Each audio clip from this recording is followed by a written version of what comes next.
창세기 32장 24절에서 32절까지 말씀입니다. 창세기 32장 24절에서 32절까지의 말씀을 함께 교독을 하겠습니다. 창세기 32장 24절에서 32절까지의 말씀입니다. 우리 어린 친구들도 같이 말씀을 교독하겠습니다. 제가 먼저 24절을 읽겠습니다. 야곱은 홀로 남았더니 어떤 사람이 날이 새도록 야곱과 씨름하다가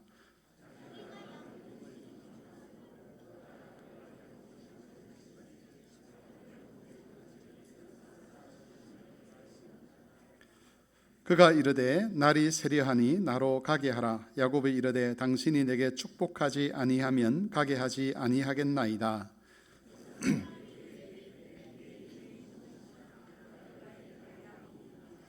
그가 이르되 내 이름을 다시는 야곱이라 부를 것이 아니요 이스라엘이라 부를 것이니 이는 내가 하나님과 및 사람들과 겨루어 이겼음이니라.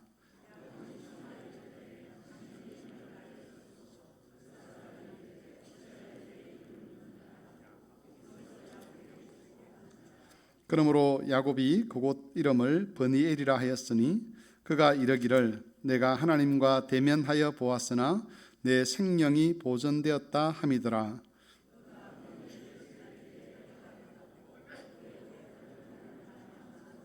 같이 읽겠습니다.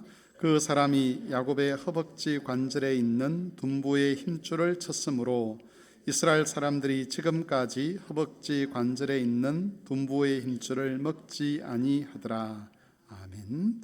너는 시냇가에 심은 나무라. 찬송하겠습니다.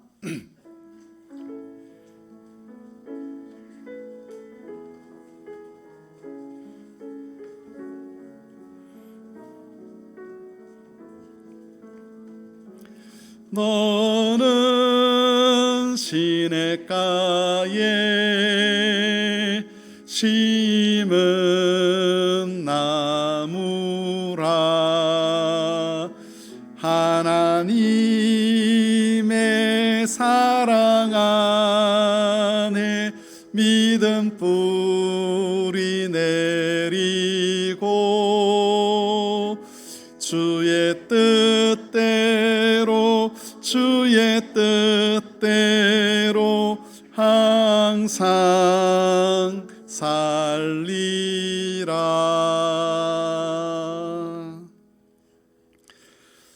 우리가 오후 예배 시간에는 킹덤 스토리 교재에 맞추어서 말씀을 살펴보고 있습니다.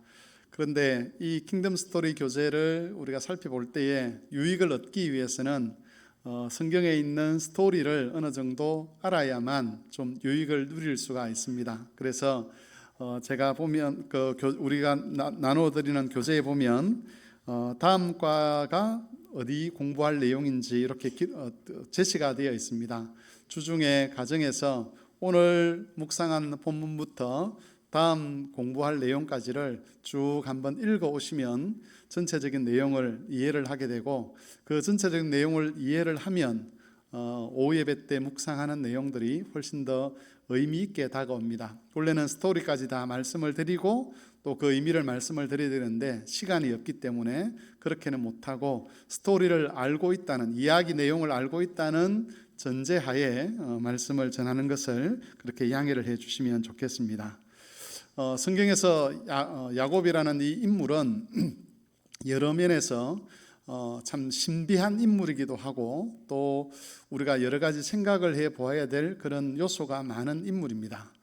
야곱은 사기꾼과 같은 사람이죠. 그런데 그 사기꾼과 같은 사람이 어째서 하나님으로부터 그런 족장의 지위를 부여받는가 하는 이런 질문들을 성경을 읽어가는 중에 우리가 하지 않을 수가 없습니다. 남을 속이고 사기치고 이렇게 되면 사실은 그게 마땅한 그 화를 당해야 되는데, 하나님께서 야곱을 그렇게 화를 당하는 자가 아니라 복을 얻는 자로 삼으시는데 도대체 왜 그런가, 이런 것들을 질문하게 되고, 또 어떤 곳에 보면 야곱이 하나님을 섬기는 것처럼 보였다가 또 어떤 곳에서는 하나님을 멸시하는 것처럼 보였다가 이런 장면들이 겹치기도 합니다. 그럼에도 불구하고 히브리서에 보면 이 야곱을 가리켜서 믿음의 사람이다 그렇게 이야기를 합니다. 하나님께서 그를 언약의 족장으로 삼으시고 그를 통해서 12지파의 후손을 주시고 그 12지파 후손을 통해서 이스라엘 백성들이 많아지도록 번성하도록 그렇게 하나님께서 복을 주셨습니다. 오늘은 이 야곱이 번일에서 하나님과 씨름했던 그 사건을 중심으로 우리에게 주시는 하나님의 교훈을 살펴보고자 합니다. 야곱은 태어날 때부터 그 형 에서와 다투었다라고 그렇게 되어 있습니다. 자라면서부터 그 다툼이 점점 심해졌는데 야곱의 머릿속에 한 가지 그 머리를 지배하고 있는 생각이 하나 있었습니다. 그건 뭐냐면 장자권을 획득을 해야만 내가 하나님의 언약의 복에 참여할 수 있다는 그런 생각이었습니다. 야곱은 하나님의 언약의 복의 소중함을 알았습니다. 아브라함과 이삭에게 약속하신 그 언약이 얼마나 복된 것인가를 알고 있었는데 그 복에 참여하기 위해서는 어찌하든지 장자권을 자기 손에 쥐어야 한다는 그런 생각이 있었다는 겁니다. 그래서 원래는 장자권이 그 장남 에서에게 있는 것인데 그걸 속여가지고 자기에게로 취했습니다. 야곱이 잘못 생각하고 있었던 것은 바로 이런 거죠. 하나님의 언약이라고 하는 것이 또 그 언약의 복에 참여한다는 것이 어떤 인간적인 장자권을 취한다고 해서 그 언약의 복을 자기 것으로 만들 수 없다는 것에 대해서 야곱은 잘 몰랐습니다. 사람이 가지고 있는 어떤 조건, 또 실력, 자격 이런 것들 때문에 하나님의 언약의 복에 참여할 수 있다거나 또는 참여하지 못한다거나 그런 것이 아니라 하나님의 언약의 복에 참여하는 그 유일한 길은 하나님의 은혜라는 것을 야곱이 알지 못했다는 겁니다. 그걸 몰랐기 때문에 야곱의 삶은 스스로 하나님의 언약에 참여하기 위해서 투쟁하는 삶이었습니다. 하나님께서 아브라함과 이삭에게 생육과 번성에 대한 약속을 주셨는데 야곱은 자기 스스로 그 생육과 번성의 복을 쟁취하고 그 복에 참여하고자 했다는 것이지요. 이것 때문에 결국 야곱은 자기 형을 속이고 아버지를 속여서 자기가 살았던 가나안 땅에서 약속의 땅에서 도망을 치게 됩니다. 쫓겨나게 되는 것이죠. 여러분 이게 단순히 도망이 아니라 약속의 땅에서 분리된다는 것은 하나님으로부터 분리된다는 그런 의미가 있습니다. 그래서 야곱이 그 형 에서를 속이고 아버지를 속여서 형이 야곱을 죽이려고 할 때에 스스로 도망친 것은 자기가 스스로 하나님의 언약의 복을 만들어내려고 할 때 결국 그것이 하나님과 멀어지는 길이라는 것을 하나님께서 우리에게 알려주시는 그런 모습이라고 할 수 있습니다. 밧단 아람으로 도망을 치죠. 밧단 아람은 야곱의 어머니였던 리브가가 살았던 곳입니다. 그래서 거기는 야곱에게 있어서는 외갓집이 되겠죠. 그 외갓집에서도 야곱의 투쟁은 계속됩니다. 외삼촌을 속이고 그 외사촌들을 속이고 그래서 재산을 불려가고 이렇게 시도를 합니다. 야곱의 시도가 성공하는 것처럼 보입니다. 그런데 그건 야곱이 잘해서가 아니라 사실은 하나님께서 거기까지 야곱을 찾아가셔서 야곱과 함께 하시고 야곱에게 복을 주십니다. 그건 야곱을 인정하는 것이 아니라 아브라함과 이삭에게 하신 하나님의 약속 때문이었습니다. 하나님께서 아브라함과 이삭에게 내 후손이 복을 얻게 할 것이고 내 후손을 통해서 큰 민족을 이루도록 할 것이라는 그 하나님의 약속 때문에 그 약속에 신실하기 위해서 하나님이 불의한 야곱에게조차도 긍휼을 베푸시는 것이죠. 하지만 그것은 오래가지 못했습니다. 나중에는 외삼촌과 외사촌들의 미움을 받고 단순한 미움이 아니라 그 가족들이 야곱을 죽이고 모든 것을 빼앗고자 하는 그런 살기를 야곱이 느끼게 됩니다. 그래서 외삼촌 집에서 이제 도망을 쳐 나오죠. 근데 야곱은 진퇴양난에 빠집니다. 외삼촌 집에도 가지 못하고 또 잘 알듯이 그 형 에서가 야곱을 죽이려고 했기 때문에 가나안에 가는 것도 쉬운 일이 아니었습니다. 진퇴양난이죠. 아무것도 할 수 없는 그런 상황으로 내몰리게 된 겁니다. 야곱이 내몰린 이 상황은 하나님의 언약을 스스로 취하려고, 언약을 스스로 이루려고 했던 그런 인간적인 노력이 어떤 결과를 가져오는지를 우리에게 보여주는 그런 역할을 합니다. 사람이 자기 스스로 자기 삶의 주인이 되고 자기 삶으로 자기가 마련한 조건과 자격을 가지고 하나님의 뜻을 이룰 수 있다라고 생각하는 그런 삶을 살았을 때 아무것도 할 수 없는, 죽는 것밖에는 다른 답이 없는 그런 상황으로 내몰리게 된다는 겁니다. 우리 인생에 있어서도 우리가 기억해야 될 것이 하나 있습니다. 그것은 뭐냐면 우리가 스스로 우리 인생을 책임지려고 하고 우리의 생명과 우리의 삶을 책임지려고 하고 우리 자녀들의 삶을 우리가 스스로 책임지려고 할 때에 그 결과는 아무것도 할 수 없이 죽음만 기다리는 그런 상태에 이르게 된다는 겁니다. 그게 바로 하나님의 심판대이죠. 하나님께서는 이것을 여러 차례 여러 사건들을 통해서 계시를 하셨습니다. 하나님 없이 살아가는 인생들의 결론이 어떻게 될 것인지, 당장 그것이 사람들의 눈에 보기에 좋아도 그 결론이 어떻게 될 것인지를 경고를 통해서 많이 보여주셨습니다. 그런데도 불구하고 우리가 만일 그런 죄악된 삶을 살려고 한다면 나중에 그로 인해서 받는 심판에 대해서 우리가 할 말이 없는 것이요. 그래서 성도는 스스로 자기 삶을 책임지는 자가 아니라 하나님의 언약에 자기의 생명과 삶을 그리고 자녀들의 삶을 맡기고 하나님의 은혜를 구하는 삶, 그런 방식으로 살아갈 수 있도록 해야 된다는 겁니다. 야곱과 그의 가족들이 가나안 땅으로 돌아올 때에 그들은 길에서, 특별히 야곱은 혼자 있을 때에 하나님의 사자를 만나서 씨름을 합니다. 성경에서 이 씨름이 어떤 의미가 있는가에 대해서 크게 두 가지 해석으로 나뉘어집니다. 첫 번째 해석은 이 하나님의 사자와의 씨름을 기도로 해석을 하는 겁니다. 야곱이 하나님의 사자와 씨름했다는 것을 야곱이 간절히 기도했다는 것으로 해석을 하는 그런 해석 방법이 있습니다. 만약 그렇게 해석을 한다 그러면 우리도 이렇게 적용을 해야 되는 것이죠. 위기 앞에서 우리도 야곱처럼 하나님께 간절히 기도해야 된다, 그렇게 결론이 날 수가 있습니다. 그런데 이렇게 해석을 하면 문제가 되는 것이 있습니다. 하나님께서 야곱에게 주신 새 이름이 있습니다.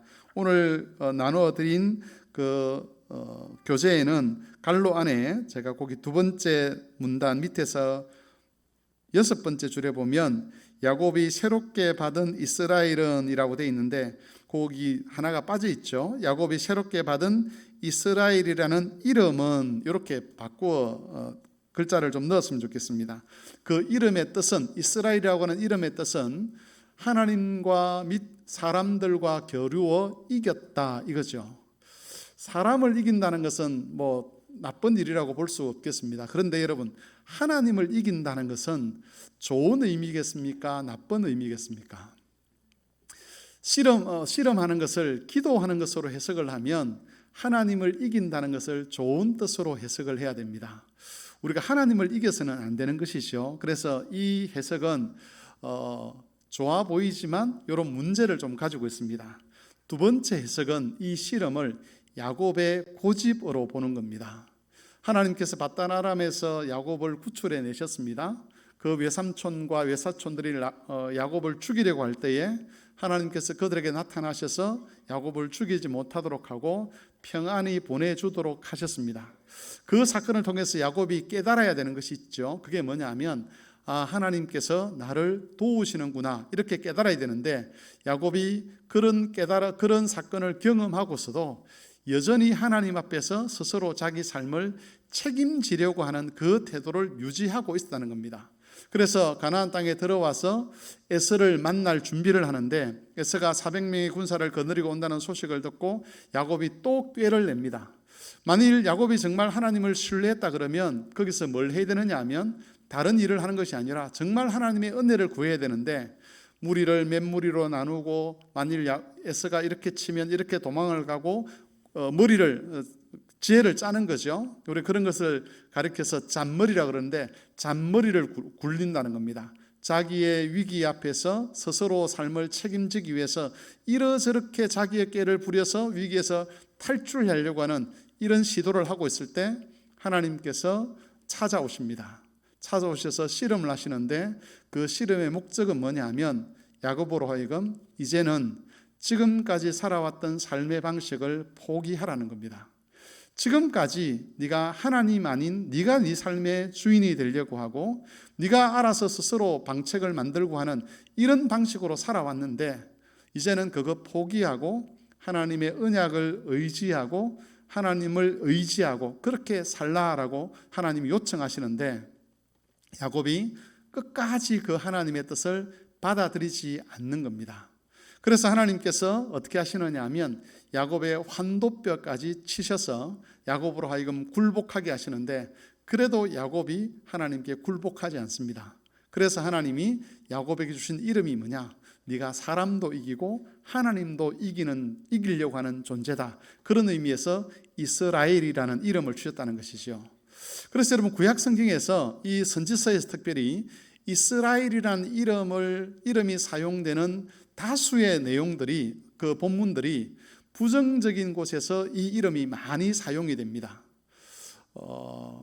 이스라엘이 고집을 부리거나 하나님 말씀에 순종하지 않으려고 할 때에 요 이름을 들어서 하나님께서 이스라엘아 이런 식으로 부르신다는 겁니다. 물론 그렇지 않는 구절들도 있습니다. 그래서 두 번째 해석의 의미는 야곱의 고집을 나타내는 것으로 그렇게 해석을 하는 겁니다. 물론 이렇게 해도 문제되는 것이 있습니다. 뭐냐면 하나님께서 복을 주시죠. 씨름 이후에 야곱이 하나님께 굴복하지 않아도 복을 주시는데 이건 어떻게 해석할 것인가 하는 그런 문제가 남아있긴 합니다. 학자들은 이렇게 대답을 합니다. 하나님께서 지금까지 그러해 오셨던 것처럼 야곱이 하나님의 뜻에 순종하지 않으려고 할 때도 언약을 기억하셔서 야곱에게 복을 주셨다 이렇게 해석을 하긴 합니다만은 어쨌든 두 가지 해석이 다 문제점들을 가지고 있습니다.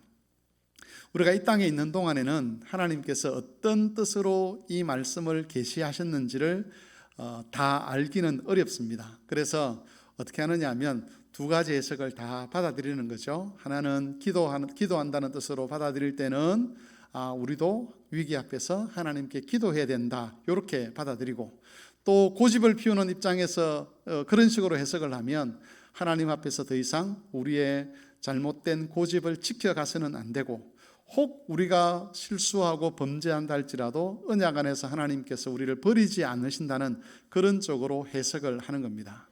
저는 개인적으로 두 번째 해석을 선호하는 편입니다. 야곱이 인간적인 그런 마음 가지고 하나님께서 은혜를 주시겠다고 해도 또 하나님께 인생을 맡기라고 해도 그 하나님께 자신을 맡기지 않고 하나님을 의지하지 아니하고 끝까지 자기 방식대로 살아보려고 하는 그런 고집을 피웠다라는 식으로 제가 해석하는 것이 더 합리적인 해석이다라고 저는 생각을 합니다. 앞에서 말씀드린 것처럼 어떤 것이 더 선명한 해석인가 하는 것은 알 수가 없기 때문에 이런 것들은 개인 양심을 따라서 그렇게 우리가 살피면 되겠습니다. 중요한 것은 이제 세 번째 내용입니다. 오늘 우리가 살펴볼 가장 핵심적인 내용인데요. 야곱은 여호와의 사자와 씨름한 곳을 가리켜서 버니엘이라고 하는 그런 이름을 지었습니다. 그 지역 이름을 지은 거죠. 그 버니엘이라는 이름의 의미는 하나님의 얼굴이라는 뜻입니다. 야곱이 하나님과 대면했음에도 불구하고 생명이 보존된 것을 기념하기 위해서 지은 이름입니다. 원래 하나님의 얼굴을 맞이한 죄인들은 하나님 앞에서 심판을 받아야 마땅합니다. 죄인이 하나님을 배엎는 것은 곧 죽음으로 연결이 되는 것이죠. 그런데 야곱은 하나님의 얼굴을 보고도 하나님과 대면하고도 죽는 것이 아니라 하나님을 대면하고서 오히려 복을 얻었습니다. 왜냐하면 하나님께서 언약 안에서 그를 만나 주셨기 때문입니다. 여러분, 이 복은 모든 그리스도인들이 얻게 될 복이기도 합니다. 죄인들에게 하나님을 대면하는 것은 심판을 의미하는데 그러나 그리스도 안에 있을 때에 하나님의 얼굴을 대면하는 것은 은혜와 긍휼을 입는 것을 의미합니다. 그래서 시편에 보면 악인들에게 하나님께서 그 얼굴을 내미실 때 그게 악인들을 향한 심판이 됩니다. 그런데 하나님의 백성들, 의인들에게 하나님께서 얼굴을 돌리신다는 것은 곧 은혜와 긍휼을 베푸신다는 것을 의미합니다. 야곱은 자기가 잘나서가 아니라 자기가 의로워서가 아니라 아브라함과 이삭에게 약속하신 그 언약 안에 야곱이 있었기 때문에 하나님을 만나고서도 심판을 당한 것이 아니라 오히려 하나님을 만나고서도 복 얻는 자가 된 것입니다. 우리도 마찬가지죠. 우리도 하나님의 얼굴을 뵙는다는 것은 성도에게 있어서는 복을 얻는 길입니다. 여러분, 우리는 어디서 하나님을 만나죠? 어디서 하나님을 대면합니까? 예배의 자리입니다. 그래서 우리 성도들, 이 시대를 살아가고 있는 모든 그리스도인들에게 있어서 브니엘이라고 하는 곳은 어디죠? 예배의 처소입니다. 하나님께서 우리를 예배의 자리로 불러주셔서 거기서 우리와 만나시는데, 그 하나님과 만나는 그 예배의 자리가 우리에게는 브니엘이 됩니다. 거기서 만나면, 원래 하나님을 대면하면 우리가 다 죽어야 되는데, 예배에 참석해서 하나님과 대면하고서도 죽지 않는 이유는 무엇이냐? 죽지 않을 뿐만 아니라 오히려 그 하나님과 대면하는 것이 우리로 하여금 더 복을 누리도록 하는 이유가 무엇이냐? 우리가 그리스도의 언약 안에 있기 때문에 그렇습니다. 예수 그리스도를 통해서 하나님께서 우리를 보아주시기 때문에 그리스도 안에서 하나님과 대면하는 모든 사람들에게 그 만남이라고 하는 것은, 하나님과의 만남이라고 하는 것은 하늘의 신령한 은혜를 누리는 길이라는 것을 성경은 가르쳐 주고 있습니다. 브니엘에서 떠난 야곱은 400명의 장정을 거느린 에서를 만납니다. 에서는 야곱이 거짓된 믿음과 속임수 때문에 야곱과 원수가 된 자였습니다. 에서에게는 야곱을 죽일 수 있는 충분한 명분이 있었습니다. 그런데 에서가 야곱을 대적하지 않고 야곱을 용납해 줍니다.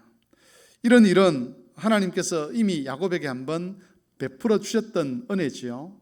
그 외삼촌과 외사촌들이 야곱을 죽이려고 할 때에 하나님께서 그들을 막으심으로 야곱이 무사히 밧단 아람에서 가나안 땅으로 돌아올 수 있었습니다.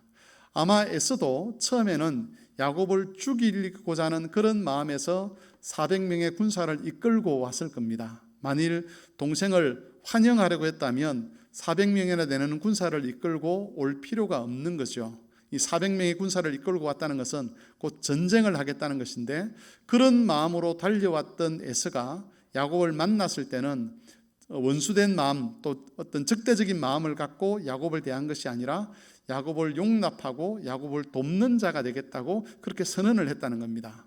성경에는 나와 있지 않지만 중간에 무슨 일이 있었는지 우리가 짐작해 볼 수 있지 않겠습니까?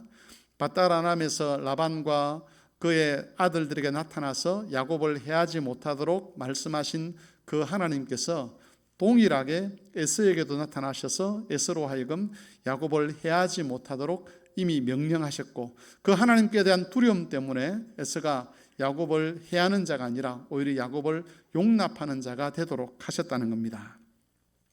여러분, 야곱이 스스로 지켜내지 못한 그의 생명을 여호와 하나님께서 지켜주신 것이지요. 이 원리는 우리에게 매우 중요합니다. 하나님의 백성들이 하나님의 은혜 안에 있을 때에 하나님은 세상의 모든 것들을 우리의 협력자와 조력자가 되게 하십니다. 자연 환경도, 정치적인 어떤 상황도, 사회적인 어떤 문제도, 이런 것들이 우리로 하여금 하나님의 언약의 복을 누리고 우리에게 하나님의 언약이 성취되도록 하는 모든 보조적인 수단과 장치가 되게 하신다는 겁니다. 그래서 우리가 언약 안에서 신실하게 살아갈 때에 이 세상이 우리를 핍박하지 않는다거나 또 고난이 없다거나 그런 의미가 아니라 세상의 모든 것들이 동원되어서 우리를 향한 하나님의 언약을 이루도록 역할을 한다는 겁니다. 그런데 우리가 언약을 떠나게 되면, 언약 밖에 있게 되면, 또는 우리의 죄로 말미암아서 하나님께서 우리에게서 얼굴을 돌리시게 되면, 그때부터는 세상의 모든 것들이 동원되어 우리를 망하게 하는 그런 역할을 하게 된다는 겁니다. 실제로 이것은 구약시대 이스라엘 백성들의 상황을 통해서 이미 하나님께서 우리에게 보여주신 것이지요. 구약의 역사를 보면 이스라엘이 언약 안에 신실할 때에 하나님은 해와 달과 별들을 통해서, 모든 자연 환경을 통해서, 심지어 이방인들을 통해서도 이스라엘을 도우셨습니다. 이스라엘은 자신들이 수고하지 아니한 떡을 먹었습니다. 자신들이 거두지 않은 열매를 먹었습니다. 자신들이 노력하지 않은 성과를 자신들의 것으로 하나님으로부터 받았습니다. 그 모든 일에 세상이 봉사를 했습니다. 그런데 이스라엘이 하나님의 언약을 멸시하고 하나님을 떠났을 때에는 그 세상의 모든 것들이 이스라엘을 망하게 하는 원수처럼 덤벼들었습니다. 자연 환경도 이스라엘을 망하게 하고 주변 나라도 이스라엘을 망하게 하려고 그렇게 역할을 했다는 것이죠. 이스라엘이 수확한 것은 다 빼앗겨 버렸습니다. 이스라엘이 거두었던 열매들도 다 잃어버렸습니다. 그래서 언약 안에 있을 때와 언약 밖에 있을 때에 그 세상의 역할이 달라지는 거죠. 야곱이 그랬습니다. 하나님께서 야곱을 언약 안에서 붙들고 있을 때는 모든 것들이 야곱으로 하여금 하나님의 언약의 복을 누리도록 돕는 역할을 했다면, 만일 하나님께서 그 언약을 거두어 가신다면 그때부터는 모든 것이 야곱을 망하게 하는 그런 역할을 하는 거죠. 이 시대도 마찬가지입니다. 교회가 하나님의 언약 안에 신실하게 머물러 있을 때에 예수 그리스도의 그 은혜를 기억하고 강단을 지키고 경건한 삶을 살아갈 때, 언약을 존중할 때 우리가 당하고 있는 이런 정치적인 상황, 경제적인 상황, 그리고 국제적인 질서, 모든 자연 환경들은 하나님께서 우리에게 약속하신 언약의 복을 이루는 방편이 되고 조력자가 될 것입니다.